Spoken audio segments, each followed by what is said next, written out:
Mr. Speaker, I rise today to recognize a great American, Howard Curtis Jones, a constituent and dear friend who is the founder and president of the Wilson, North Carolina Opportunities Industrialization Center.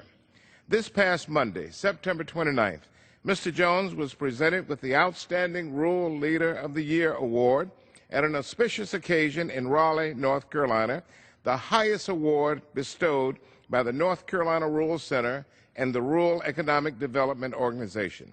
This recognition could not be awarded to a more deserving individual. Mr. Jones has long been an inspiration to many with his compassion and work. I am honored to call Howard Jones my friend of more than 45 years. The Rural Leader Award recognizes an individual who demonstrates remarkable commitment to improving the way of life in rural North Carolina by enhancing the community and positively impacting the quality of life for its residents. Mr. Jones has been helping people from Wilson and surrounding communities for more than 40 years. He has earned this recognition through decades of hard work and community involvement. Born in Sims, North Carolina during the Depression in 1933 as one of 16 children, Howard has spent the majority of his life trying to empower disadvantaged populations in rural eastern North Carolina. He motivates them to reach their full potential by teaching vocational skills and helping them secure gainful employment.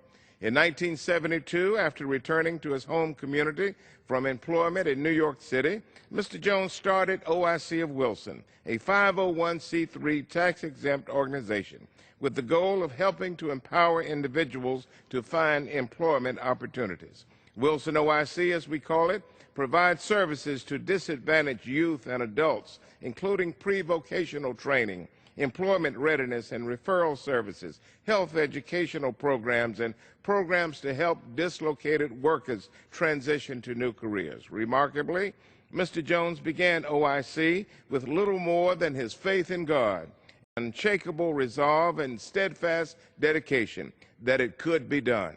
He has had no funding. He had no staff when he started except volunteers. Over the years, Wilson OIC has expanded to employ 35 workers, place more than 200 citizens per year in jobs.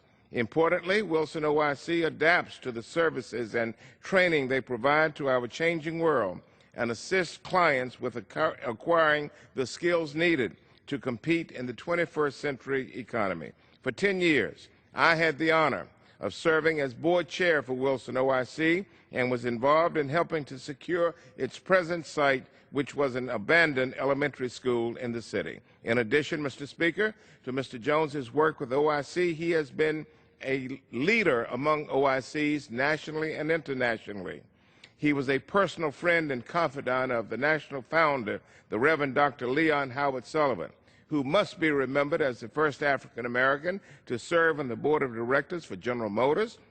He was also the author of the Sullivan Principles, which led to dismantling of South Africa's system of apartheid. Mr. Speaker, Howard Jones has received more than 100 awards during his career. In 1987, he received the Governor's Award for Outstanding Volunteer Service. In 1987, he was recognized at the national level with the Thomas Jefferson Award. In 1997, President Clinton presented Mr. Jones with the Lifetime Achievement Jefferson Award.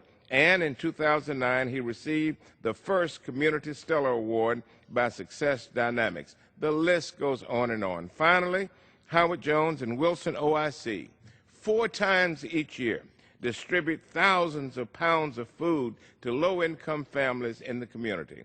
When they conduct their food distribution program, hundreds of citizens literally line up through the night to receive these commodities. Howard Jones, Mr. Speaker, is an icon in our community. Howard has been married to his wife, Sylvia Neal Jones, for many years. He is the father of 5 adult children and 7 grandchildren. Mr. Speaker, I ask my colleagues to join me in congratulating Howard Curtis Jones on being selected as Outstanding Rural Leader of the Year.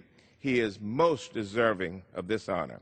Mr. Jones is an example of how a single individual can make an immense positive impact in his community, in his state and in his country. I thank you for time this morning, Mr. Speaker. I yield.